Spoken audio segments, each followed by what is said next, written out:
ఏపీలో 18 ఫ్లైఓవర్లు ఎక్కడెక్కడంటే కేంద్ర మంత్రి నితిన్ గడ్కరీ ప్రకటన.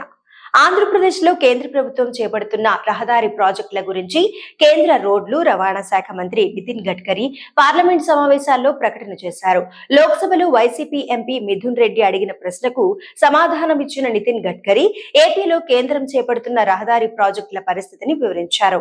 ఆంధ్రప్రదేశ్లో 1.046 కోట్లతో జాతీయ రహదారులపై 18 ఫ్లైఓవర్లు నిర్మిస్తున్నట్లు నితిన్ గడ్కరీ చెప్పారు. ఈ 18 ఫ్లైఓవర్లు నిర్మాణ దశలో ఉన్నాయంటూ లోక్సభలో వెల్లడించారు. NH-16 పై గొలగపూడి జంక్షన్, నెల్లూరు టీ జంక్షన్ వద్ద 2 ఫ్లైఓవర్లు నిర్మిస్తున్నామన్న కేంద్ర మంత్రి 2025 సెప్టెంబర్ 11కి ఆ వంతెన నిర్మాణం పూర్తవుతుందని చెప్పారు.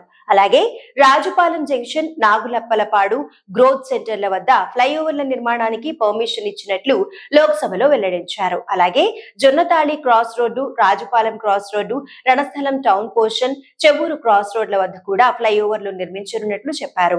వీటి కోసం టెండర్లు పిలిచినట్లు చెప్పారు. అలాగే శ్రీ సిటీ 0. చిల్లకూరు సెంటర్ వద్ద ఇదే హైవే మీద ఫ్లైఓవర్లు నిర్మించాల్సి ఉందని, ఇందుకోసం టెండర్లు పిలవాల్సి ఉందని కేంద్ర మంత్రి లోక్సభలో వివరించారు.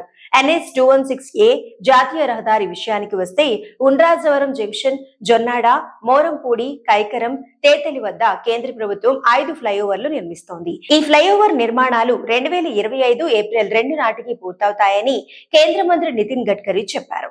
నిర్దేశిత లక్ష్యంలోపు పనులు పూర్తి చేసేలా అధికారులను ఆదేశించినట్లు వివరించారు. మరోవైపు గుంటూరు మిర్చియార్డ్ వద్ద ఫ్లైఓవర్ నిర్మాణాన్ని 2025 జనవరి 6వ తేదీ నాటికి పూర్తి చేసేలా పనులు చేపడుతున్నట్లు చెప్పారు. విశాఖపట్నం ఎయిర్పోర్ట్ జంక్షన్ వద్ద నిర్మిస్తున్న ఫ్లైఓవర్ నిర్మాణాన్ని 2025 ఫిబ్రవరి 15కి పూర్తి చేయాలని లక్ష్యంగా పెట్టుకున్నట్లు వివరించారు.